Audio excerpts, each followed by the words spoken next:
talking to you. This is Goddess of Science Physics, and I'm Mrs. Bolvin, and today we're going to talk about lift. Awesome. We're not talking about hair products giving your hair a lot more volume. We're talking about the physics sense of how things fly. This is part 6 of Newton's third law series.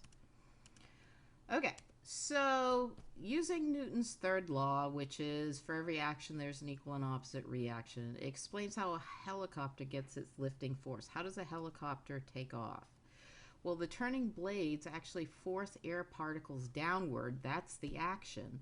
And if they're forcing particles downward, then the air is going to push upward on the blades. So the air particles in the blades push the air down, the air pushes the blades back up. That's the reaction force. So lift is an upward reaction force that you feel when your plane is taking off or your helicopter takes off.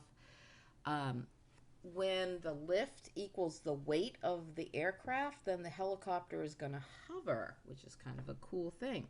So the weight of the aircraft and the lift have to be equal. When the lift is greater, the force of lift is greater, then the helicopter is going to climb upward. If the force of gravity or the weight of the craft is less, then it's going to sink.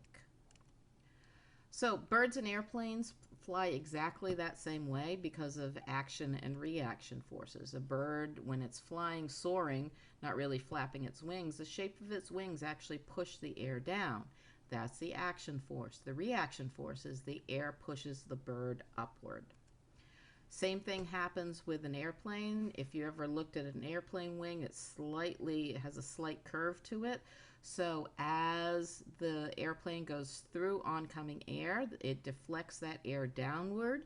That's the action force. The reaction force is the air pushing back on the wing, making it go upward and having lift. Okay, that was a short one. Thanks for joining me. Have a great day.